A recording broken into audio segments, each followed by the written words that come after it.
Newcastle United lost against Liverpool today with a questionable call by VAR and the referee.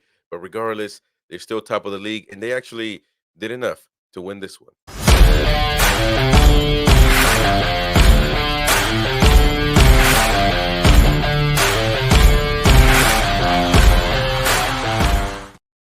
Now, listen.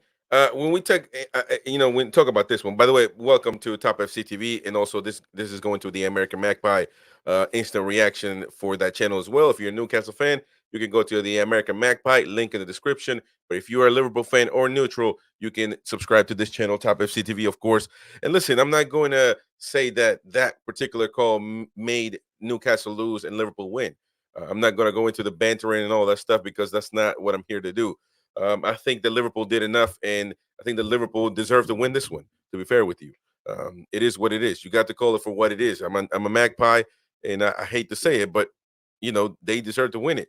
That last call was really unfortunate, though. If you actually look at the situation, I mean, you can look at the stats right here and think, look, you got 7 point. Some people like this expected goal XG, whatever. 7 points 27 for Liverpool, 0.59 for Newcastle. That just doesn't tell you the whole story, though. It doesn't tell you the whole story, even though yes, the stats are really all for Liverpool in this match. 63% ball possession against 37 for Newcastle, 34 shots on target for Liverpool, 5 for Newcastle. If you actually look at the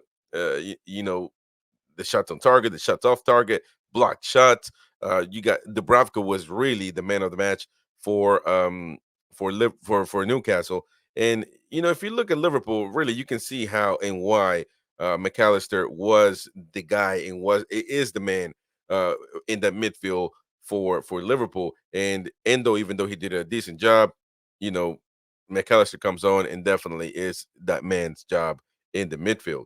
They are top of the league right now at this moment. And you look at Newcastle, man, it's just depleting. It's just depleting because I look at who the subs that could come on, and Almiron was a good choice to come on, even though to me he just makes decisions that don't make sense on the football pitch, and that is detrimental to any team.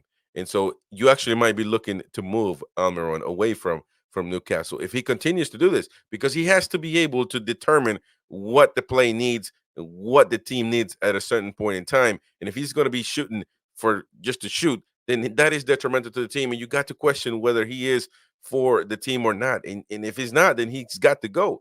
If you actually look at this whole lineup right now for Newcastle, I mean, just horrible, horrible performances. By Sven Botman went up a little bit because of the goal, but Fabian Schär wasn't sharp. I like Livermento, Dan Burn. How can you put Dan Burn to play against Mohamed Salah? I mean, that's just not going to be. That's not going to go well. Look at this attack momentum right here. You see on SofaScore. Everything for Liverpool, basically nothing for Newcastle.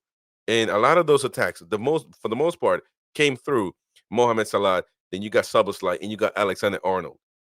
All these things, those guys on the right side, you're going to think that Dan Burn is going to be able to contain. You think that Dan Burn is going to be able to defend everybody and do it all there.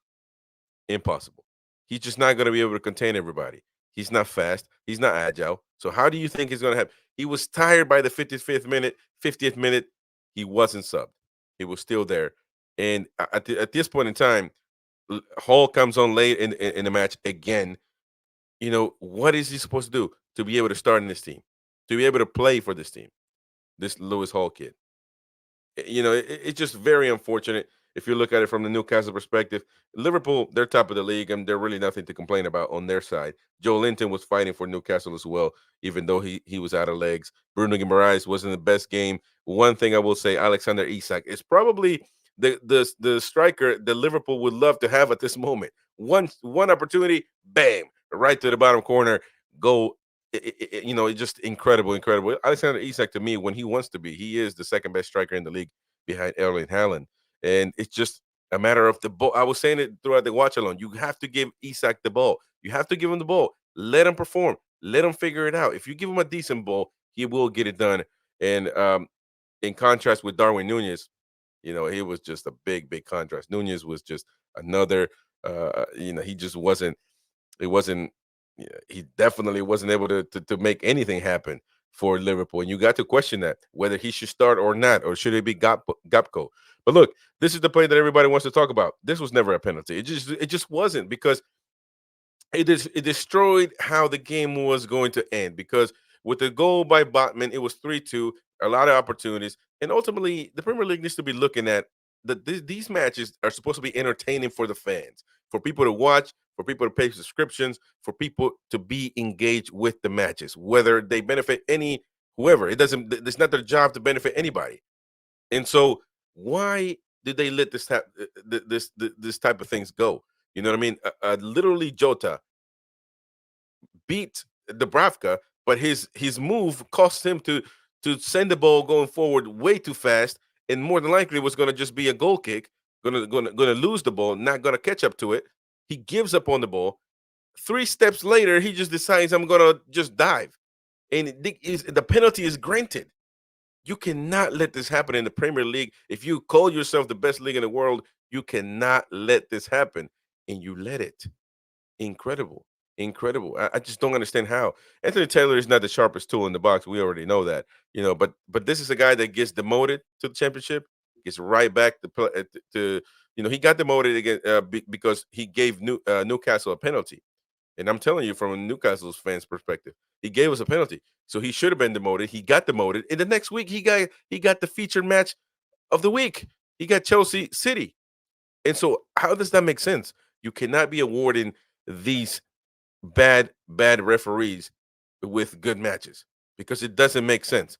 This doesn't make sense. Liverpool didn't need that. Liverpool deserved to win. They didn't need this. And for a certain amount of time, Newcastle was doing what they came to do, which is tie the game. They had 2 opportunities to do that, and you got to give a fair chance to Newcastle to do that. You know what I mean? You got to give everybody a fair chance. It's not a penalty. Don't kill them before they need. You know what I mean? Beforehand. You know what I mean? Let the game go. Let things be. Be just. And Anthony Taylor and VAR was not just. VAR, because they watched this over and over, and there's no way in hell that Dubravka even touched him. He might have graced him, and that's what he felt. And then he said, I'm not going to catch the ball, so I'm just going to dive. Imagine that. But regardless, look, Liverpool top of the table. You look at the league right now and look at the standings. They're first, 45 points, really comfortable. A game above Aston Villa at this point. Um, in Manchester City, you know, 5 points away from them. Arsenal as well. That's the biggest surprise. Tottenham and of course Newcastle right now ninth with 29 points. Newcastle's just been losing games after games, and at this point in time, the gap between Newcastle and Tottenham it's 10 points right now. 10 points. It's just too much. I think Newcastle, you know, is gonna have to think things through. This January, you better start getting players, because you can't be. If Newcastle is gonna be a mid-table team with this ownership and everything, then I don't know what the hell we're doing. I don't know. But it is what it is. Subscribe, smash the like button. Let me know what you think in the comment section down below. I'm willing and looking forward to reading your comments. And then we'll see you on the next one. Bye bye.